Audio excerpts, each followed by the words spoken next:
नमस्कार दोस्तों, मैं हूं ममता तिवारी और आप सभी का स्वागत करती हूं मेरे चैनल ममताज वे में।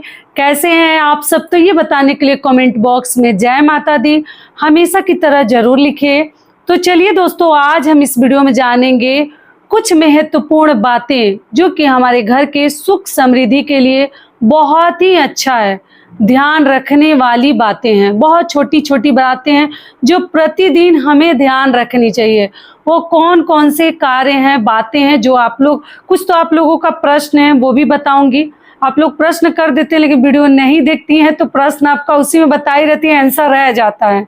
ठीक है, तो ध्यान से मेरे जो भी वीडियो डालती हूँ आप लोग ध्यान रखिएगा, आपके प्रश्नों का उत्तर उसमें बताई रहती हूँ। तो चलिए वीडियो को शुरू करते हैं और सभी जो नियम विधि है जान लेते हैं।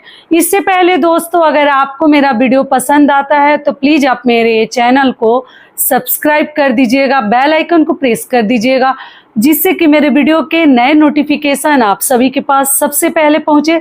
तो चलिए शुरू करते हैं और सभी महत्वपूर्ण नियम विधि जान लेते हैं। और कुछ बहनें मेरी कहती हैं, दीदी आप व्रत त्योहार का वीडियो डालती हैं, उससे अच्छा लगता है जब घर के नियम और जो भी मतलब नियम धर्म वाली बातें हैं कुछ सिखाती हैं, तो वो सब वीडियो मुझे बहुत अच्छा लगता है। आप लोग लिखती हैं तो इसके लिए तहे दिल से धन्यवाद। और वो सब वीडियो देखिए, बहुत सारे व्रत जब पड़ जाते हैं ना तो आप लोगों का ही डिमांड रहता है, तो उनके लिए वीडियो जब बनाने लगती हूँ तो ये सब वीडियो बनाने का एक तो समय भी नहीं मिलता और आप लोगों के जो प्रश्न है वो पीछे रह जाते हैं, लेकिन मैं नोट करके रखी रहती हूँ। आप लोग चिंता मत कीजिएगा, जैसे समय मिलता है मैं जरूर बनाऊंगी। आप लोगों का एक एक प्रश्न का मैं ध्यान रखती हूँ, आप लोग जो भी पूछते हैं। एक बहन हमेशा पूछती है शाखा पोला के लिए, देखिए मैं शाखा पोला के लिए वीडियो तो बनाकर डाल चुकी हूँ। रविवार मंगलवार को शाखा पोला हमें नहीं खरीदनी चाहिए, न पहननी चाहिए। देखिए पहले बता दे रही हूँ वीडियो शुरू करने से पहले, न खरीदनी चाहिए न पहननी चाहिए। बाकी किसी भी शुभ दिन पर आप लोग जाकर शाखा पोला पहन सकते हैं। घर में मान हो घर का, उस दिन भी आपको शाखा पोला नहीं पहननी चाहिए, वो सुहाग की निशानी है। वो बंगाल में, वेस्ट बंगाल में लोग अधिकतर पहनते हैं, आजकल शौक से हर लोग पहन रहे हैं। तो आप लोग ध्यान रखिएगा कि रविवार मंगलवार छोड़कर बाकी किसी भी वार पर और मान छोड़कर आप लोग पहन सकती हैं। अगला कार्य क्या, अपना शाखा पोला उतार कर किसी को नहीं देनी चाहिए। आप छोटा हो गया, बड़ा हो गया, क्रैक हो गया, निकाल कर रख लीजिए अपने पास, लेकिन किसी को अपना पहना हुआ भी नहीं देनी चाहिए। आप चलिए जिस टॉपिक पे वीडियो वो बात कर लेते हैं। तो सबसे पहले तो एक चीज़ और कहना चाहूँगी, जो मेरी बहनें लिखी हैं कि दीदी हम जैसे पहले ये सब चीज़ें ध्यान नहीं देते थे, जैसे बिन नहाए भोजन बना देते थे, नाश्ता बना लेते थे, और आपसे हम लोग बहुत कुछ सीख गए। इसके लिए तहे दिल से धन्यवाद कि आप लोग मेरी बातों को मानकर और बहनें मेरी सुधर गई और इतना आप लोग मेरी बातों को फॉलो करते हैं, ध्यान में रखते हैं, और आप लोगों को अच्छा भी फील होता है। आप लोगों को अच्छा लगता है कि नहीं लगता है? अगर हम स्नान ध्यान करके किचन में जाते हैं, रसोई का कार्य करते हैं, तो देखिए भगवान कहीं से आते नहीं है, हमारा आत्मा ही भगवान है। हम अच्छे कर्म करते हैं ना तो हमें सुकून सा फील होता है, मतलब महसूस होता है कि हमने कुछ अच्छा कर्तव्य किया है। और वहीं हम पाप करते हैं, वहीं हम गाली गलौज करते हैं, वहीं हम मतलब गंदे कुचैले मैले में रहते हैं, फूहड़ रहते हैं, तो जैसे ना हमारे आत्मा को ही अच्छा नहीं लगता। और कुछ लोग उसी में रहना उनको पसंद है, वो ऐसे ही ज़िंदगी जीते हैं, उसी में खुश रहते हैं। लेकिन जब हम वैसा नहीं करते हैं, लेकिन हमारे घर में जूठे बर्तन पड़े हैं, झाड़ू नहीं लगा है, मतलब ऐसे तैसे घर पड़ा है, अस्त व्यस्त पड़ा है, तो हमारे मन में जैसे लगता है ना काटने को कुछ दौड़ रहा है। आत्मा को पसंद नहीं है, दिल को पसंद नहीं है, माइंड हमेशा जैसे हमारे स्ट्रेस में आ जाते हैं, कैसे पड़ा है, क्या हुआ है, अभी तक नहीं किए। तो इसलिए, और जब अच्छा कार्य करते हैं, समय पे सभी कार्य हमारे हो जाते हैं, तो हमारे मन को ही शांति मिलती है, वही सबसे बड़ा भगवान है। आत्मा को सुकून मिले, जिस कार्य से शांति मिले, वहीं पर भगवान का निवास है। तो ऐसा कुछ नहीं है। तो आप लोग बोलती हैं तो मुझे बहुत प्रसन्नता होती है, मैं बहुत खुश होती हूँ कि आप लोगों के अंदर इतना सुधार हो गया। आप लोग बोलते दीदी सब हम लोग नहीं मानते थे, जैसे भोजन बनाते थे तो चख लेते थे और बिना नहाए कर लेते थे। देखिए अभी भी मैं आपको प्रेशराइज नहीं कर रही हूँ कि आप एकदम स्नान करके ही आपको भोजन बनानी है। अभी ठंडी का दिन है, बहुत सारी बहनें हैं जिनके पास छोटे बच्चे हैं, तो बच्चों का अपमान करके, घर में तनाव लेकर, हस्बैंड से झगड़ा करके, क्या तो हम पूजा करने जा रहे हैं, क्या तो हम स्नान करके भोजन बनाएंगे, तो ऐसा सब नहीं करनी है। समय देखकर कार्य करनी है। वीडियो से पहले ये चीज़ आपको समझाना चाहूँगी कि जैसा समय रहता है ना वैसा हमें कार्य करनी चाहिए। जिस दिन बहुत ज़्यादा शरीर पर कार्य है तो उस दिन हम लेट भी स्नान कर सकते हैं, ऐसा कुछ नहीं है, या दोबारा भी कर सकते हैं। सुबह केवल स्नान ध्यान करके पूजा पाठ कर लीजिए, कुछ खा लीजिए। सबसे पहले आपको ध्यान क्या रखनी है, अपने हेल्थ का। सबसे पहले आप स्नान ध्यान करके पूजा करना है तो कर लीजिए, नहीं कर पाते हैं उसके लिए भी समय नहीं है तो कुछ ना कुछ मुख में डाल लीजिए। हेल्थ साथ देगा ना तभी लक्ष्मी हमारे घर में रहेंगी और हर तरह से पैसा रुपया का बचत होगा। नहीं तो क्या होगा ना, पैसा उल्टे सीधे रास्ते पे खर्च होंगे, पति कमाते ही रह जाएंगे। तो महिलाएं अपना भी साथ में, बच्चे और हस्बैंड का तो हेल्थ का ध्यान रखनी, खुद का भी ध्यान रखिए। कई वीडियोज बनाकर समझा चुकी हूँ। अगर आप स्वस्थ रहिएगा ना तो आपके घर का नींव एकदम मजबूत रहेगा। लेकिन आप बीमार पड़ जाइएगा और सब लोग ठीक ही हैं तो घर जो है ना हिल डुल हो जाता है, तो नींव आपका कमज़ोर हो जाएगा। तो इसलिए खुद का भी ध्यान रखिए। जितना होता है उतना ही करनी है। दो चार दोहा हम कम ही पढ़ेंगे, पाठ भले ही नहीं करेंगे, लेकिन अपने घर के कार्य को समय पे करना भी एक बहुत बड़ा आपके लिए पूजा है। बच्चा पालना भी अभी आपके लिए पूजा है। तो बहुत ज़्यादा स्ट्रेस नहीं लेनी है। हो पाता है तो आप स्नान ध्यान करके भोजन बनाइए। अगर नहीं हो पाता है, उसके लिए आप 4 बात किसी को सुना रही हैं, गुस्सा करिए, तो नहीं करनी है। केवल कपड़ा वगैरह बदल के भी आप भोजन बना सकती, क्योंकि अभी ठंडी है, ठंडी में चलेगा। ठंडी में ज़्यादा नियम कानून नहीं करनी है कि तबीयत खराब हो जाए। तबीयत खराब से बचनी है। सबसे पहले ध्यान रखिएगा, स्वास्थ्य ही धन है। स्वास्थ्य अगर साथ नहीं दिया भाई तो हम कहीं के नहीं रहेंगे, कोई हमें नहीं पूछेगा। हस्बैंड भी कितना साल, 1 साल 2 साल 3 साल, उनके भी मन में आएगा कि तो हमेशा बीमारी रहती है। हर बहनें सबसे पहले इस बात को ध्यान रखें कि हमारा जो तबीयत है वो खराब ना हो। व्रत भी उतना ही करनी है, लिमिट में करनी है कि तबीयत खराब ना हो। आप लोग 9 दिन का नवरात्रि उठा लेते हैं, ये एकादशी वो द्वादशी, बहुत सारे व्रत, बहुत सारी बहनें लिखती हैं दीदी प्रदोष पड़ जाता है, फिर एकादशी पड़ जाता है।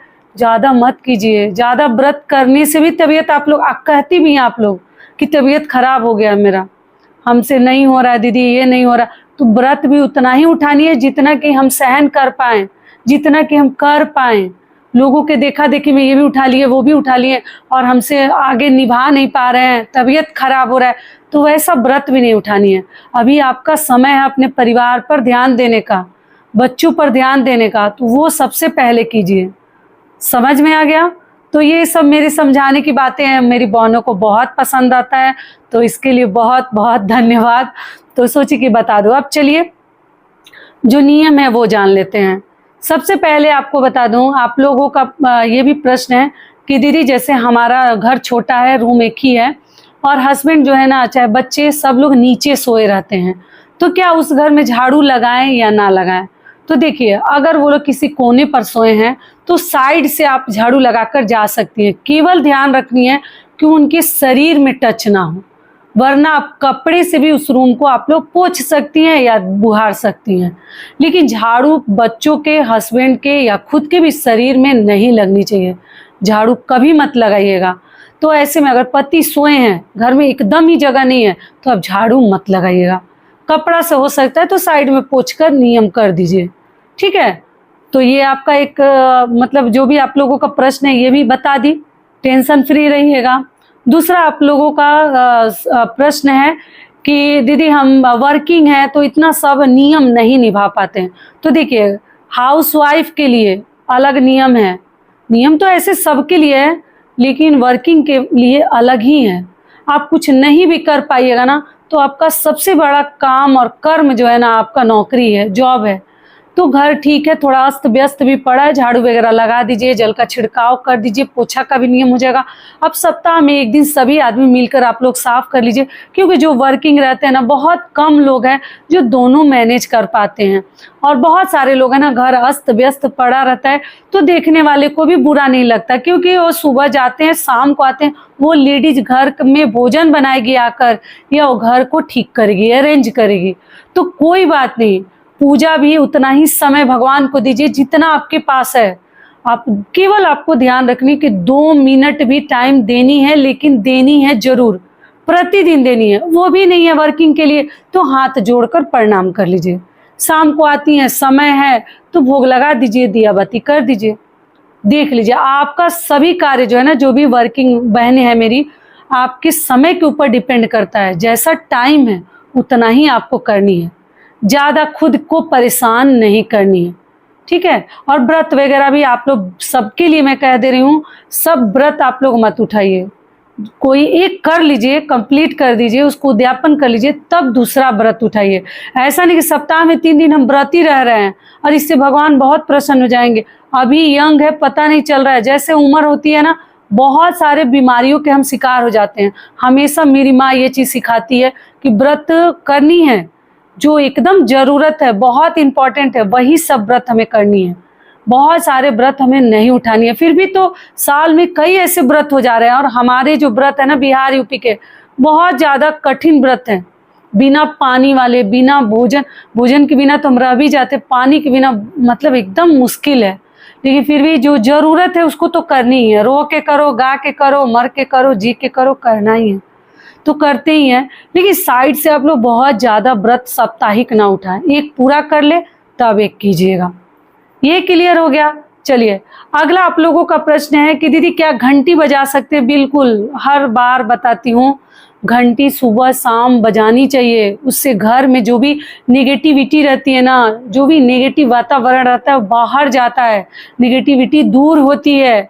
आप लोग जरूर घर से मतलब नकारात्मक शक्तियाँ दूर जाती हैं। घंटी बजाया कीजिए। कौन कहता है कि शाम को घंटी नहीं बजाते हैं? अब किसके घर का क्या नियम है मैं कैसे बोलूं, लेकिन घंटी बजाते हैं, ऐसा कुछ नहीं है। घंटी, शंख, ये सब, महिलाएं तो शंख नहीं हर घर में बजाती, अगर घर में पुरुष हैं तो जरूर बजवाइए शाम को उनसे, सुबह भी बजा सकते हैं। शंखनाद, घंटी की ध्वनि हमें जरूर करनी चाहिए। चलिए अगला आप लोगों का प्रश्न है कि दीदी किचन में क्या शाम को हम पोछा वगैरह लगा सकते हैं? झाड़ू तो आप बोलती हैं कि नहीं लगानी चाहिए, तो नहीं लगाते। देखिए अगर जरूरत ना हो तो पोछा भी मत लगाइए। क्या जरूरत है? मान लीजिए एक ही रूम है, वहीं खाए पिए हैं, वहीं पोंछ कर अगर आपको सोनी है तब पोछा लगा सकते हैं, या बच्चे ने कुछ गिरा दिया या किसी कारणवश आप पोछा लगा सकते हैं। लेकिन कल के आराम के लिए आपको रात में पोछा भी नहीं लगानी चाहिए। ऐसा नहीं कि रात में पोछा झाड़ू सब कर लिए, कल तो हम फ्री रहेंगे, कल कोई अन्य कार्य करेंगे ना। इतना खुद के लिए मतलब कल के लिए समय नहीं बचानी है। इस चीज़ को आप लोग ध्यान में रखिएगा। तो आपको पोछा रात में अगर ज़रूरत ना पड़े तो मत लगाइएगा। ये चीज़ मैं कमेंट में भी रिप्लाई दी हूँ, बहुत सारी बहनें पूछती हैं, मैं कमेंट में भी रिप्लाई देती हूँ। आप लोग पूछे भगवान का बर्तन क्या शाम को धो सकते हैं? जी, भगवान का बर्तन मान लीजिए पूजा पाठ हो गया, सोने जा रही हैं तो उतार कर आप धो सकती हैं, ठीक है। दिया बाती वगैरह सब धो सकती हैं, लेकिन किचन को भी ना एकदम मतलब गर्मा गर्म सब बर्तन वगैरह नहीं धोनी चाहिए।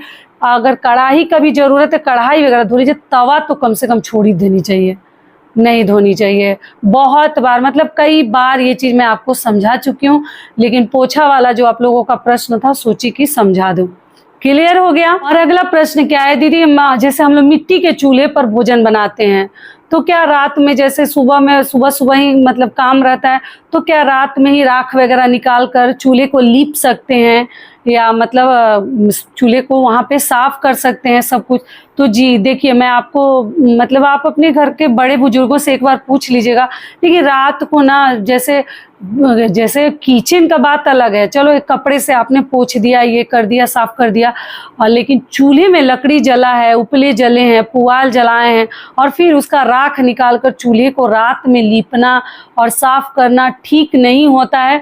बाकी आप अपने घर का नियम देख लीजिएगा। सुबह उठकर आप कर लीजिएगा। कितना समय लगता है राख को निकाल कर और घर को मतलब चूल्हे को लीपने में, मतलब लेप लगाते हैं ना मिट्टी से, कुछ लोग गोबर भी लगाते हैं, तो देख लीजिएगा। लेकिन रात में ये कार्य ना करे तो ज़्यादा बेहतर रहेगा। बाकी आप अपने घर के बड़े बुजुर्गों से भी पूछ लीजिएगा कि वो क्या राय सलाह दे रहे हैं, ठीक है। क्योंकि गर्मा गर्म चूल्हे को भी नहीं लीपते हैं, या वो गैस हो या वो मिट्टी का चूल्हा हो, गैस चूल्हा हो, दोनों के लिए बता दिए। थोड़ा ठंडा हो जाए, लेकिन मिट्टी वाले को तो हम कभी अपने घर परिवार में भी किसी को लीपते रात में नहीं देखे। इससे पहले दोस्तों, अगर आपको मेरा वीडियो पसंद आता है तो चैनल को पक्का सब्सक्राइब कर दीजिएगा और वीडियो को लाइक कर दीजिएगा, क्योंकि आपकी एक छोटी सी लाइक से हमें बहुत अधिक हिम्मत और प्रेरणा मिलती है। तो ज़रूर कीजिएगा। और आप लोग मुझे इंस्टाग्राम पे भी फॉलो कर सकते हैं। चलिए, और एक चीज़ और कहना चाहूँगी। बहुत पहले एक वीडियो डाली थी, तो मैं बोली थी कि उसमें बहुत सारे लोगों की आदत होती है कि जैसे उंगली पुटकाते रहते हैं, टीवी देखते हैं, कोई कार्य करते हैं, ऐसे ऐसे ऐसे बजाते रहते हैं। देखिए मेरा बज भी गया, नस तोड़ते रहते हैं। तो ऐसा नहीं करनी चाहिए। और बच्चों में ना ये स्वभाव मतलब हो ही जाता है, कितना भी छुड़ाओ टीवी देखते रहते हैं ना, ऐसे ऐसे करते रहते हैं। कोशिश कीजिएगा, देखिएगा, बच्चे बहुत जल्दी ऐसे करने लगते हैं। तो क्या होता है ना, तो और या टीवी देखते हैं तो ऐसे ऐसे बालों को नोचते रहते हैं, मतलब जू तो रहता नहीं है सबके में, लेकिन खींचते रहते हैं। ये चीज़, ये वीडियो तो मैं डाली थी, लेकिन आप लोगों ने इतना कमेंट्स किया है, दीदी सही बात है, हम लोग ये गलती करते थे, उंगली तो पक्का पुटकाते थे, ये हमारी आदत हो गई थी, बाल सही खींचते थे। तो अच्छा हुआ आपने बता दिया, आज के बाद ध्यान रखेंगे। तो बहुत अच्छी बात है कि आप लोग बातों को फॉलो करते हैं, ध्यान में रखती हैं, और बुरी आदतें आप लोग छोड़ रही हैं। अच्छी आदतें जो लोग करते थे, सभी तो नहीं करते, लेकिन कुछ लोग ना चाहते हुए भी ऐसे आदत सा हो जाता है हाथ पैर पुटकाने का, तो हमेशा नहीं पटकानी चाहिए, ठीक है। नस वगैरह नहीं तोड़नी चाहिए। कभी कभार मान लीजिए दर्द हो रहा है, उंगलियों में अकड़न सा हो रहा है, तो कर सकते हैं, लेकिन हमेशा नहीं करते हैं। और बाल खींचने वाला आप लोगों को बहुत पसंद आया मेरी बातें, तो इसके लिए बहुत बहुत धन्यवाद कि आप लोग इतनी गौर से मेरी बातों को समझते हैं, सुनते हैं और समझते हैं। इसके लिए बहुत बहुत धन्यवाद। तो आशा करती हूँ कि सभी बातें अभी आप लोगों के समझ में आ गई होगी। तो ये वीडियो मेरा यहीं तक का था। फिर मिलती हूँ एक नए वीडियो में। तब तक के लिए नमस्कार। स्वस्थ रहिए, सुरक्षित रहिए, और जहाँ कहीं भी रहिए खूब खुश रहिए। धन्यवाद।